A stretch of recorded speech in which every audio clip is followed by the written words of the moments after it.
Good afternoon, everyone. Hi. Thank you so much for being with us this afternoon. We're going to have first a discussion with Sara. And as you can see, it's going to be walking through the show and sharing some anecdotes and story about it. And then this conversation will be followed by a conversation, more sitting situation with Leila and Kelly. As soon as we are finished with Sara. Since we started a little bit later than planned, we were supposed to start the conversation with Sara at 3. So I think we'll do everything like with 15 minutes this sense. So now we start. And before we start the conversation with you, I just would like to, share with you a little context about the show. But most of all, I would like to say a big, big thank you. And well, first of all, to you, Sara, merci. Merci mille fois. To Leila, also, merci beaucoup. And to every single person who got involved in the creation of these exhibitions, from the IFA team, with Inka, with Eve, with Svenja, Anna, with Stefano, and the amazing team, Nicolás, thank you. Keanu, who is not with us today, thank you so much. For Jacobo, for Aziza, and a big, big thought for Meriem, Berrada, who is the co-curator of the show, who unfortunately could not be here with us today, and that we miss very dearly.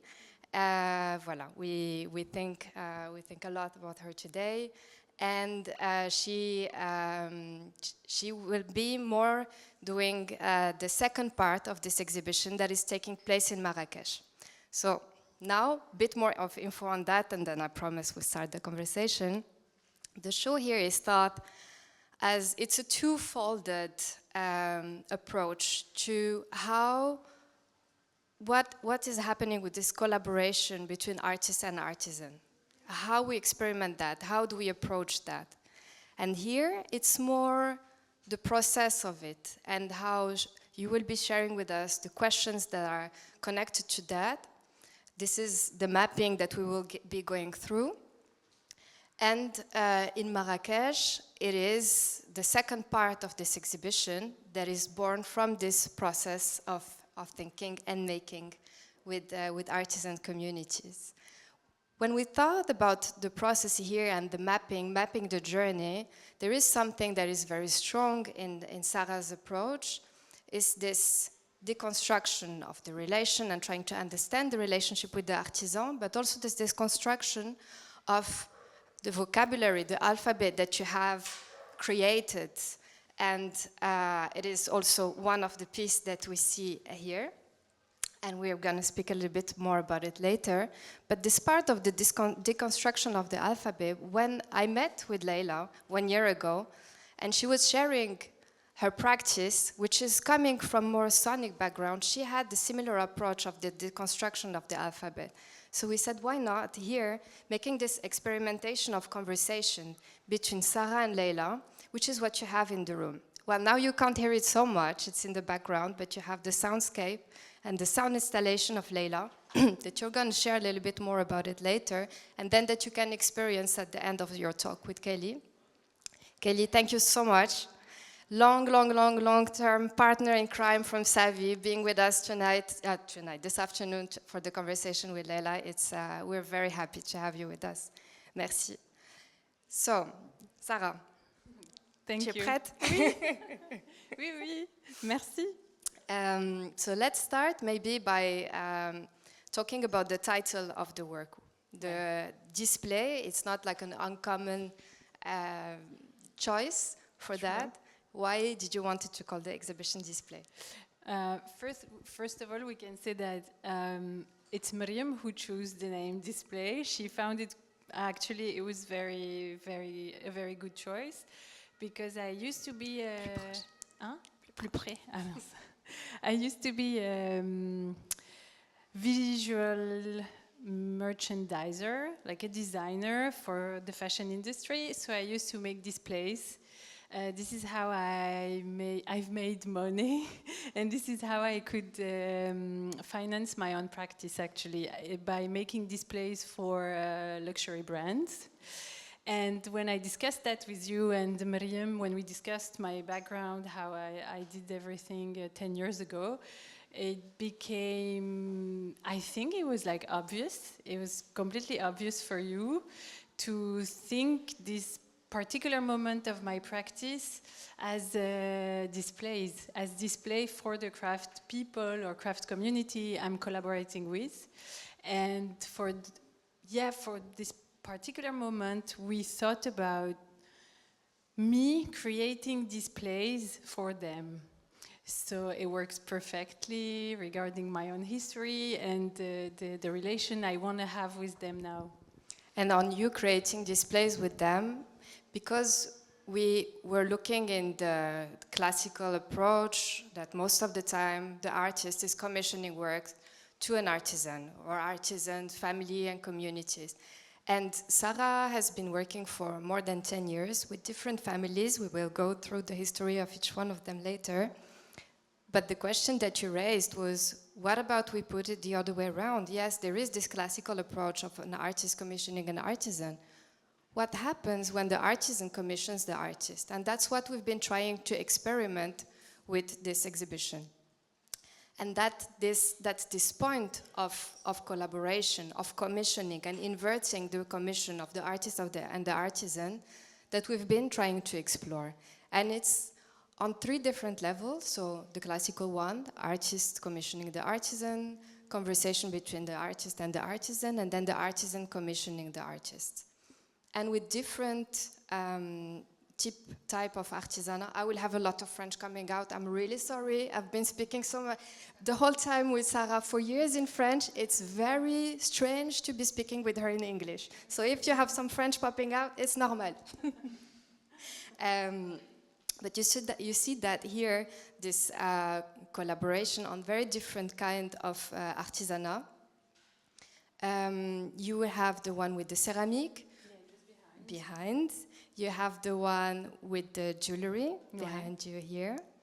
And you have the one with the textile. And glass. And the glass, bien sûr. And yes, une petite intro. What about we start the tour?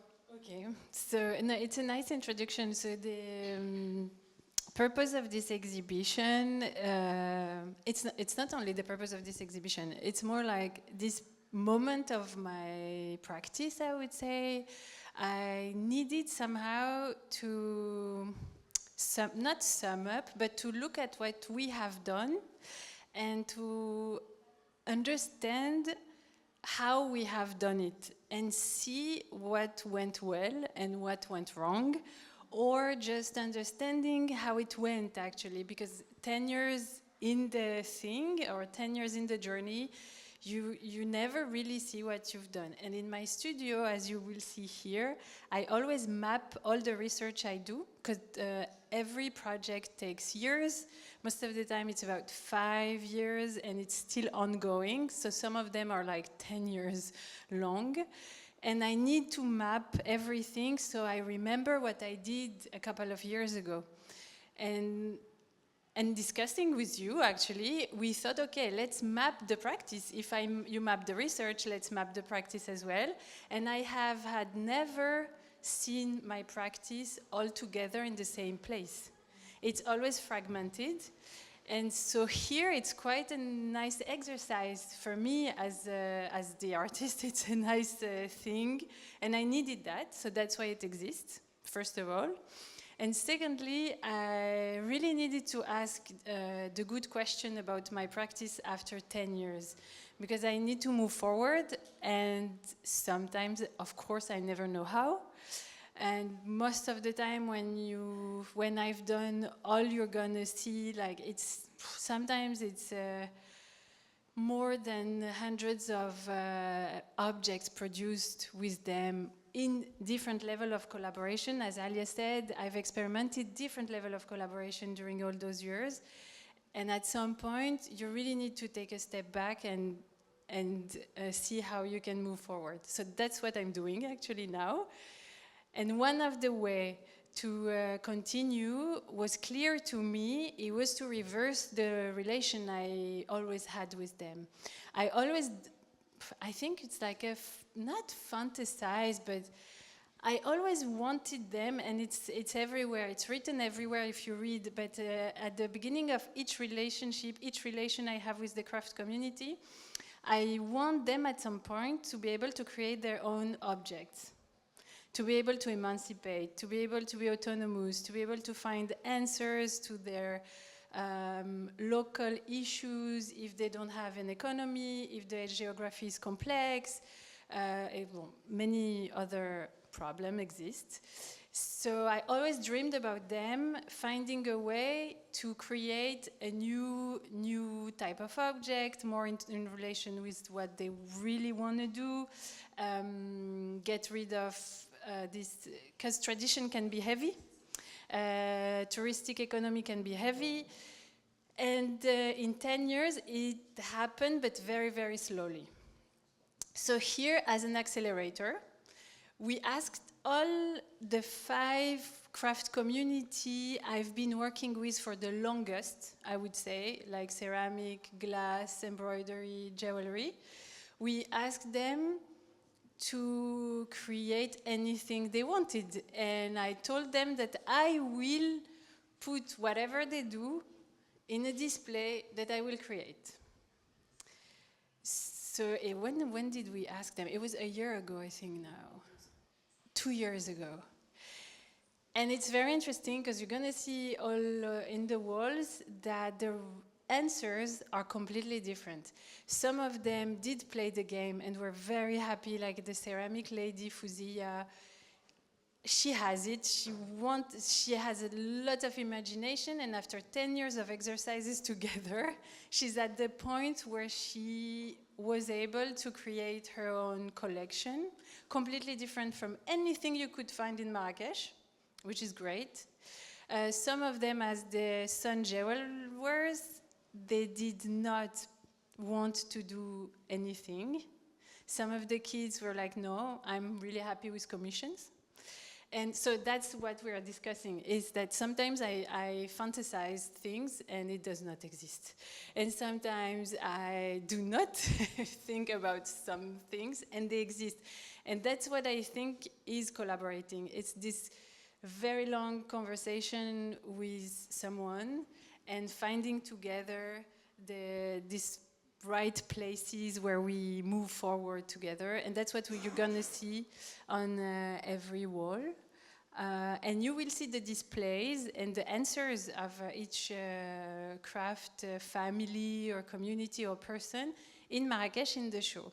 And here it's more about the 10 years relationship that led us to this new conversation about, okay, now what do you want to do if I put myself at your service? C'est tout, non? C'est tout. But for that, I understand everyone wants to be comfy there very far away, but you have to come closer because the whole idea is Sara has been mapping and writing for several days. Yeah, the whole idea is like you can stay and look at everything from afar, for sure. You can look at it as a graphic wall as well, but I really do invite you to read. You can read some sequences separately. It's gonna make sense anyway, or some things I think will recall your memories. It's all about how human relations work. That's all. It's just about that. So you will see the different struggles I have, the question I have, but you also see when I think we accomplished something, when we miss something. So I really invite you to come closer and read sometimes what's happening there. The way it works, it's like a timeline. So at the beginning, it's always 2013, 2016. And when you move towards the wall, it's 2023, it's the objects or the research that are actually ongoing, or the pieces that you might be able to see in the museum in Marrakech. So yeah, let's have a look to maybe the ceramic or the glass or whatever.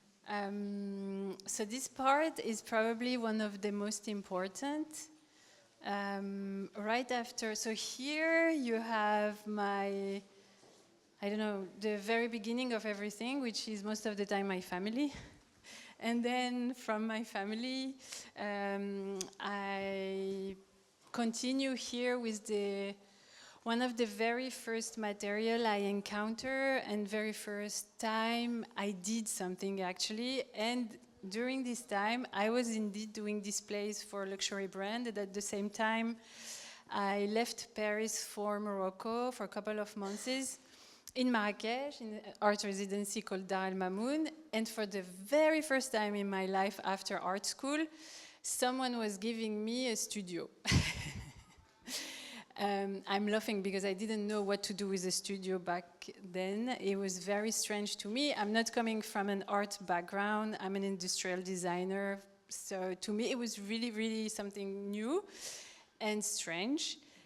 But so what I did was being out of the studio most of the time and looking for craft people in Marrakech countryside. And I did that all 2013. This is how everything began. And thanks to the people in the residency, I could meet with the first craft men who taught me a lot about ceramic that we used to call Damas, and he never wanted to give me his real name. Damas disappeared one day. But with him, I could begin to understand what I really wanted to do, which was experimenting the materiality of an environment to the most. So I knew I wanted to understand. Pardon, mais j'arrive pas à me concentrer. You knew you wanted to understand I wanted to understand how a local economy works with a very famous material like ceramic in Marrakech. We all know that ceramic in Marrakech is one of the best sellers. It's all over the touristic market. Everybody buys something made by ceramic when they go to Marrakech. So I wanted to understand that economy and to understand how the ceramic craft community was living. They are all, most of the time, living from the touristic economy, which somehow impoverish the culture. And somehow some of the objects are there since centuries and they never moved forward. And that's what I call a frozen moment, or a frozen type of creativity, if I may say. And so that's how it began. And I had this conversation with Damas, and I asked him, like, would you like to do something else?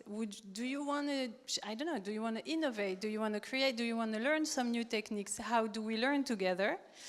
And that's how we decided to make those very first tiles, which for me was the very first exercise with very complex technical question.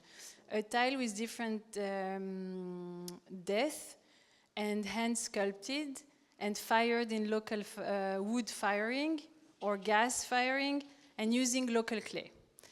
In Morocco, they all use imported clay while they have a good local clay. So this is how everything started, and then it lasts for 10 years. I thought the project will be like a 6-month project, but it took us 10 years to do a very first good art piece, actually, or even to have the craft community deeply want to do something new. Most of the time, they just wanted to make money, and I completely understand. So this is how it works. This is how I learned how I will be collaborating. It's just, if you're willing to do something new, let's do it together. If not, we stop, because I'm also interested in the conversation more than the object. So after that, it took us 10 years. So this is this whole wall where I met with other craft communities. So Damas left, and I met with Fouzia and her whole family. I will let you read all the different stories, but that's a specific moment where I understood that I didn't need a studio at that specific moment, but I needed to install myself or install a studio at the Craftsman workshop. So from 2013 to 2018, I was traveling around Morocco and installing workshops or my studio or a tiny desk with them at their houses, at their places. It depends how they work, and we were learning together. And so I learned about local clay, I learned about the economy of clay, I learned about the economy of glaze, and slowly different art pieces existed, and the art pieces financed their own pieces, and that's how it went for 10 years. And now at the end you will see Fouzia making her own collection and me having my art pieces trying to be sold. And one part where you were talking before about this economy and the fantasy of the artist towards when you were saying like using the own clay from the territory, like from the immediate environment, and working with local pigments, and you said that it was imported. And that here there is something about that you share with me on le circuit économique, so that it's much more, it's cheaper to import ceramic, so to import clay from Spain here in that case, and les pigments. Yeah, even the glaze. Yes, the glaze also. Than to produce it on site. Locally. So again, it makes you rethink your Completely. practice. Well, that's the same conversation as I was saying before, between what we imagine and the reality, there is like a big gap. And that's what makes everything very interesting, and that's what makes me wanted to continue, is to show to people the gap that really exists. And with those crafts, with Fouzia, as with Damas, as Said, everyone, when I talk about doing everything from their local environment, the debate goes really hard because they prefer to import everything. It's cheaper. Also, the material from outside is easier to work with. You lose less when you fire it. For example, here with embroidery, the thread doesn't break. While inside the country, they've lost the ability to have the same properties with their own material. That's what's sad to me, and that's what exactly takes years to find again. So I always say, with the art piece I imagine, in fact, I'm just paying some time for research. That's the thing. I pay them time to rethink their locality, to rethink. It doesn't mean that they're gonna do it, and that's the hard debate we have since 10 years. But at least the questions are there, and at least like the seed, comment on dit, la graine est plantée. Voilà. The seed is planted. Voilà. Yeah. Voilà. What else? Pour le verre. With the glass, it's so. How did I end up with glass? It's the glaze question. So once again, I had to go to like a very famous region of Morocco called 𝗗𝗶𝘀𝗽𝗆. I think if you're interested in Moroccan ceramic, you've all probably seen the green ceramic that everyone loves.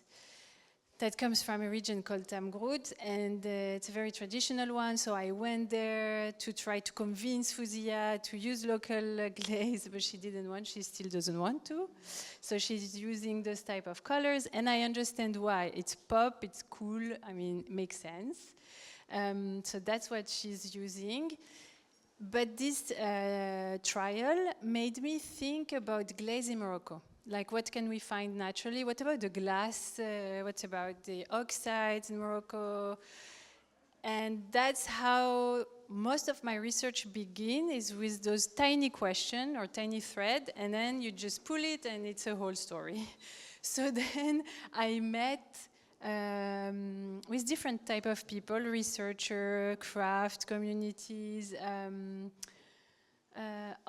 antique sellers, and I tried to find glass objects, old glass objects in Morocco, and understand where it came from, what was the economy of that, how it was used in the architecture.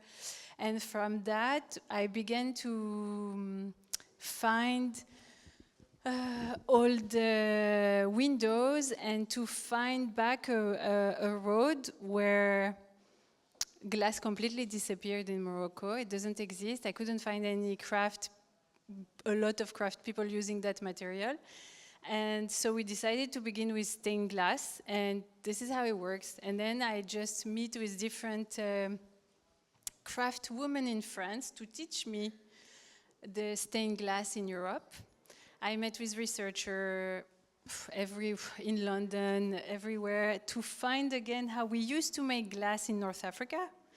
I came back to Morocco with the knowledge, and some of the weavers I was working with told me that there is a workshop in Marrakech with very, very good craft men, almost like engineers, that will be interested in the project of doing glass again as it used to be done in the Middle Age. So that's what we did in 2019, and since then we are looking for those techniques that disappeared and used to exist in North Africa, from stained glass to blowing glass. So that's a very new project, and it all happens thanks to this tile. And now we are producing, so I'm working with that workshop. We are collaborating in a lot of different pieces. Some are only for them, for their market. They have a market, they have way more money than I do. So the idea is that they learn a new technique, they use it for their market, they work for hotels, they work for palaces, and I experiment the techniques through some art pieces, as you might see here. And we are continuing with the blowing glass because they have the mindset and the structure to be able to develop blowing glass. So that's what we are doing now with a research center in France called 𝗗𝗶𝘀𝗽𝗆 as well, who is helping us to understand blowing glass in North Africa during the 9th, 10th century. Voilà. So yeah, that's why there is so many things written, is just to explain how things work and how we have all those type of conversation that lead us to new pieces and how they finally exist. Thanks to all those people, because I can't meet with someone without the people I've met before.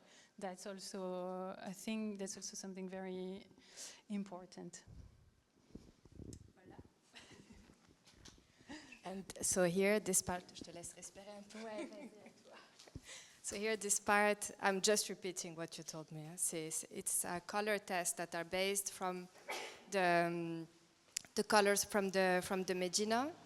And you have been using here color test, but working with two different kind of pigments, the traditional pigments, but also, and it's an image that you have already at the beginning, the pigment that is mostly used, which is toxic, actually, pigment. Where is it? No?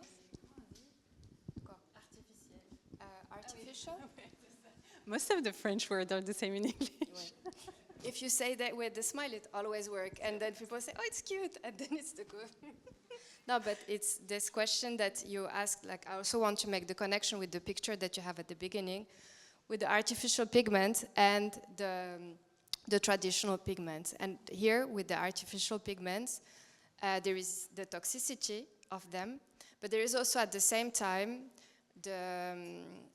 the attractivity of them. You are attracted by those pigments, and when you arrive, coming like with the question of working ethically with the artisan, with local pigments, and then when you had a couple of times, the answer yes, but this kind of pigments sell better, and so it's also one of the questions you have been asking. Exactly. And where you have been at this crossroad in between. Yeah, totally. It's the same as the clay.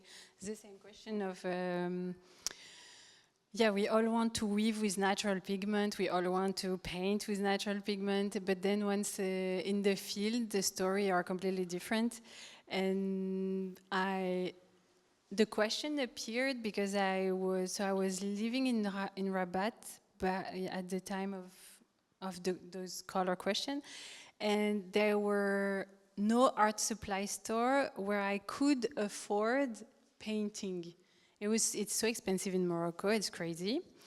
So then it made me think about the craftsmen. Where do they buy their colors, and how does it work?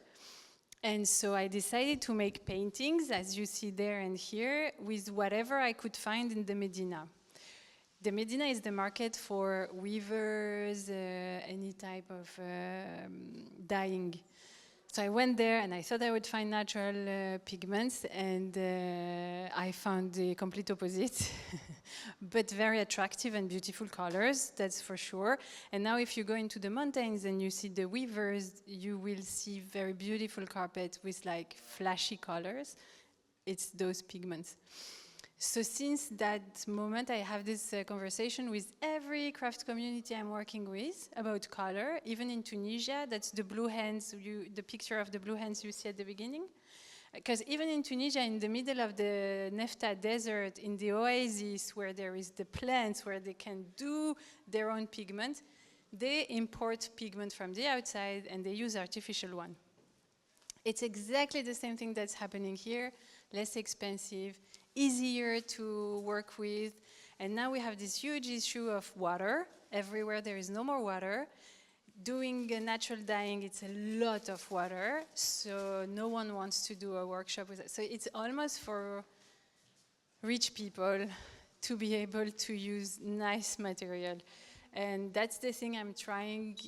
I will try to change or work with the next craft community, but it took me years to really understand and figure out all the mechanism of color in the country. For this part with the textile, it's what we also wanted to do. We wanted to make a clin d'œil because we have been speaking for years about this work it's an embroidery on caoutchouc, on rubber. That we wanted to put in conversation with this experimentation that's been made with the 𝗗𝗶𝘀𝗽𝗆𝘆 collective. Tu veux y aller? Oui. Yes, it's a nice. It's an interesting piece for me because it's one of the very first I've made. So here again, as I said, it begins in 2013. So I was at Dar El Mamoun, and at the same time, I was traveling around Morocco to meet with other type of craft and learn. And I was also in a residency in 𝗗𝗏𝘀𝗏, so we are North Morocco, complete north. And here I wanted to experiment workshop in a school, in a craft school, which is a completely different mindset from countryside. It's a school, state school, so I wanted to learn about craft state school. And I went, you will read, I love embroidery thanks to my family. And that's a picture of my aunt's house. So I went to learn about a very famous type of embroidery from 𝗗𝗏𝘀𝗏, very nice, refined, that is also old-fashioned. And I was amazed that there is still a class of young ladies learning that type of embroidery that for me is completely old-fashioned, and I thought they would disappear. But it still exists, and they are about 20 young girls still learning that embroidery the same way as it used to be done in the 8th century, which is completely crazy. So for years, they learn how to make their wedding set. That's the picture here, c'est ça là. And once it's done, they leave the workshop. So sometimes it's 5 years, sometimes they stay for 7 years. It depends when they arrive. And when it's done, they leave. And very few of them create an economy from what they've learned for years. And to me, it was crazy. Like learning so much and such an incredible skill, and then abandoning it was crazy. So I wanted to understand how and why, and I wanted to to be with them for months, to be able to put words on what was happening there. And honestly, from the 20 girls that I've met, when I discussed with them exactly the same way I'm telling you, I told them exactly what I'm telling you, only 3 of the girls wanted to collaborate with me. The rest were like happy about just learning that, because it's an honor. And they wanted to have that heritage and continue it at home. And I liked it pretty much, actually. It also made me change my perspective and my ideas about like just learning something for yourself, and it's not an obligation to do something with it. I've learned myself a lot with those students. And so with 3 of them, I began what I call protocols. So I began to imagine items as exercises where we try to experiment a tool or a skill that they would ask me for. So the first exercise was like working on the pattern itself, and that's both workshops. It's the place where the idea of deconstruction arrived to me. I was deconstructing my own identity, deconstructing those patterns. And so together we deconstructed the very local pattern as an explosion. And that simple exercise took us months. No one wanted to deconstruct anything. The 𝗗𝗀𝘀𝗽𝗆, the master, was really against it. So it took us a long, long time to be able to do it. But once we did it, I could imagine other exercises. And I invite you to look at them like, it's like fashion items, from fashion items to like monochrome using only one color and so on.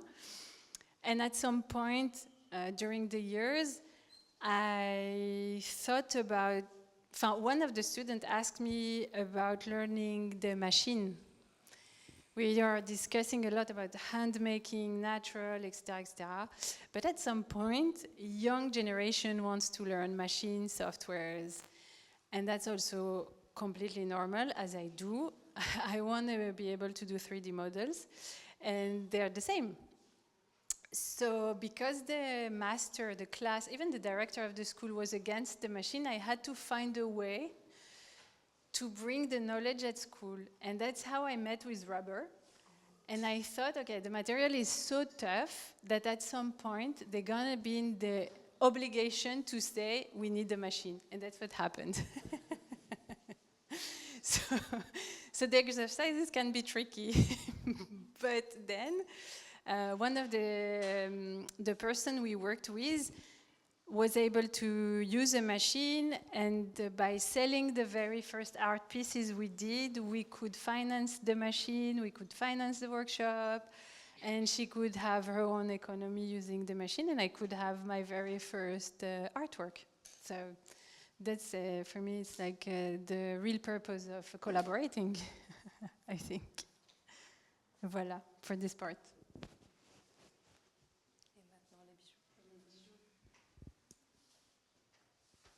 And here for the part of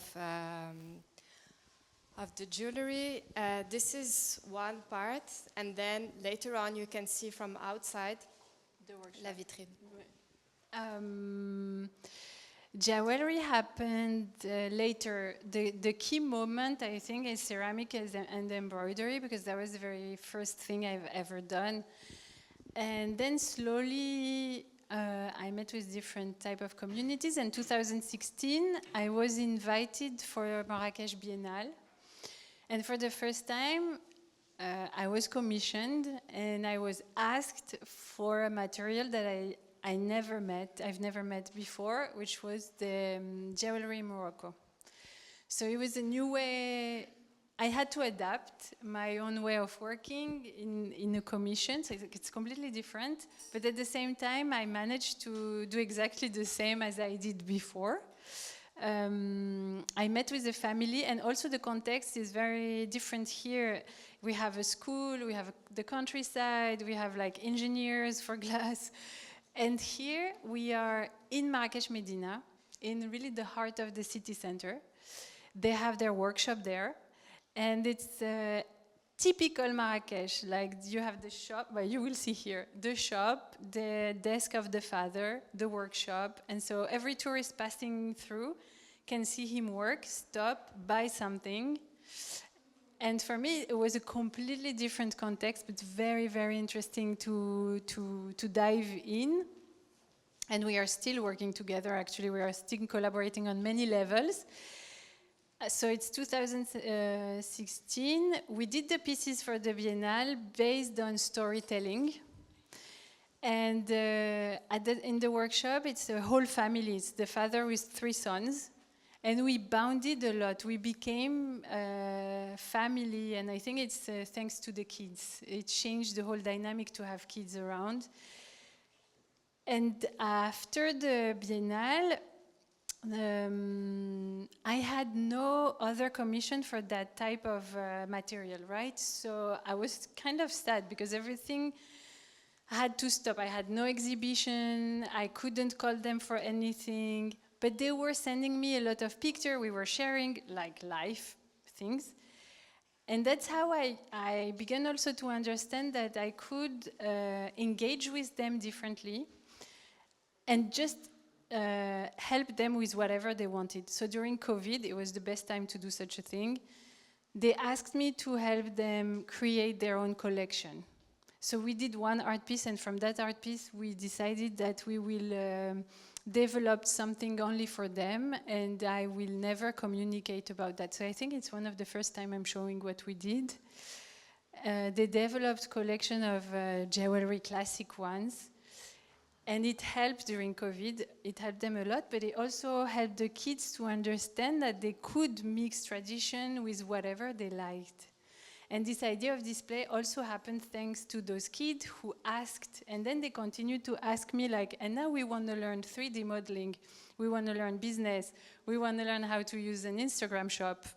And it challenged me a lot as the artist, like, how am I going to do that? And it's exactly how display happened. Because then suddenly I was looking at all the pictures that we shared. I was looking at the shop and I thought, okay, to boost their economy, we need to think about changing the shop display. We need to think about how Marrakech shops are all changing, how the foreigners are changing the local economy, and how could they adapt? So that's the current question, I have to say. And that's how we looked at their very first patient, which is the Fantasia, 𝗗𝗶𝘀𝗽𝗆, the art of 𝗗𝗶𝘀𝗽𝗆. And that's something so intimate that I've never thought about using such a material. And suddenly it became, it was une évidence. And so now for now, like actually for the Macal and for their shop, we are working on a new collection based on their family patient. And it took me almost 5 years to have that very simple idea. No, because it's linked to intimacy, so I couldn't go there. It was impossible for me to go into such intimate level. Until after all those years, I felt legitimate to say, okay, let's use whatever you really like and do something. So that's where we are now. And you see... Voilà. And that's a sample of what we're going to do in Marrakech. So it's a display. And inside the display, you will be able to see the collection at the museum. And I hope at some point, we can put the displays in the shop. That's the very end, like that will be the next step. Voilà. Tu veux parler de la fenêtre? Oui, de la fenêtre. Ah, de ça? La vitre, l'écran. Yeah, that's just linked to what we have seen. The same kids asked for how to create a business from what they have, right? And they also asked about how to communicate, because Marrakech is changing so much, And it's a city which knows how to market herself, right? It's this. Marrakech is so famous for making everybody dream about going there. But most of the traditional craft people inside the Medina are not part of that dream. Most of the time they're the one left behind. And so the kids are aware of that because they live this strange thing every day. And so they asked me how to change that and how to be at the same level as all those foreigners coming to Marrakech, being able to have a trendy store. And this is when we began to think about advertising, how to advertise a shop, how to advertise tradition, using mediums and displays they know, but also using the screens like a real new ad, a real new type of ad, using 3D modeling. So we didn't shot the pieces. We asked someone to model the pieces, and that's an ongoing discussion actually. So this idea of advertising a traditional shop is work in progress. And this is the script that you're referring to is the one that you see from outside, where we tried, the essence of this contemporary visual language. Yes, exactly. exactly. To try to adapt. I think now, c'est aux questions, pour les questions? Oh oui, ça y est. Moi, j'ai we plus would rien. use the time if you have any questions to Sara, and then we will make a little pause by the time we organize the chairs, and voilà. If you have any questions, I know it's always the most complicated one, the first one. Mais, it's okay. We can also discuss during the pause.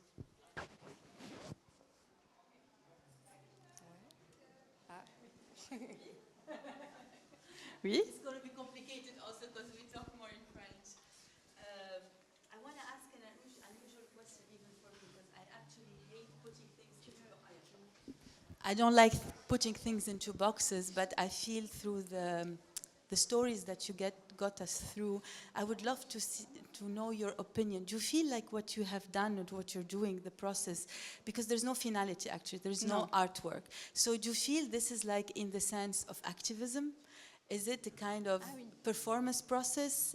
I don't know why I feel the need to ask you this question. It's a Although good one. I feel like I hate boxing, but in this case, because we're left with really a process, a very human, beautiful human exchange, as you say, generous, but it would be nice to see, what do you think about? Would you put it in some kind of frame? No, it's a really good question because I would love to do only process.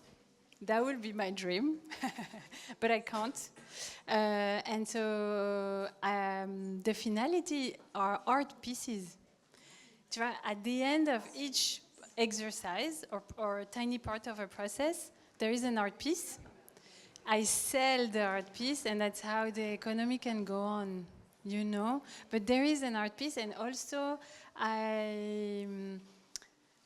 I'm still an artist and I love making art pieces. So I need that. I also need that. And that's the complex thing in collaborating. And that's why I needed this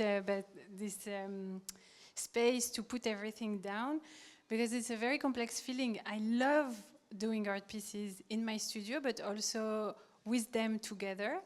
And most of the time, the very first art piece that goes out is like a commission. It's me putting the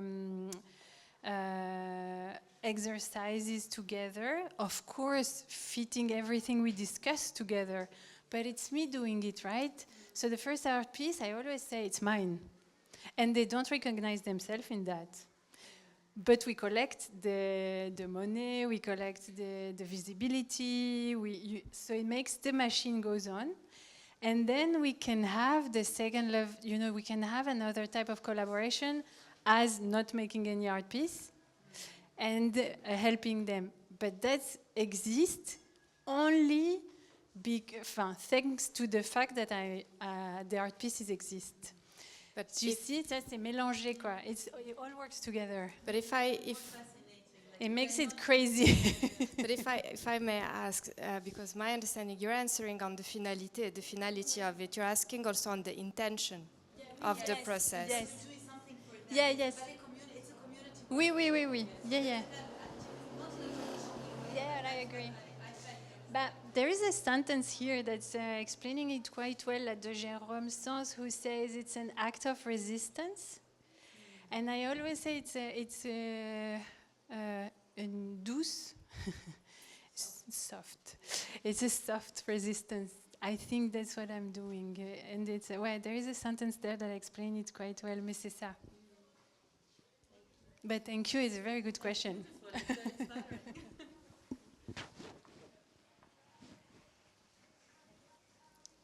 So if we don't have any questions, I would like to say not only a big thank you, but can I share a little story, a little anecdote myself? Well, to of say course. how I'm in full admiration, because the little story is that Sara trusted us to do this show, and she just had a baby 3 months ago. And she came with her baby here, and she's been spending days and days writing on the walls. And then we've been making round and round with the 3-month-old baby with the stroller. But She's this level of dedication, of intimacy, vulnerability, and strength, Sara, it's a lesson that you gave us. No, but we can reverse the thing as well. Huh? No, Like, who would trust really. a pregnant lady with a 100%. baby? Thank you. No, thank you. And thank you to the IFA team also, because they supported 𝗗𝗶𝘀𝗽𝗆 every day when she was screaming, crying, and you were there, and they helped me a lot to put everything through. They were super, super nice. It's a very nice team. Thank you. It's been a beautiful journey. Merci beaucoup. Thank you. Thank you so much.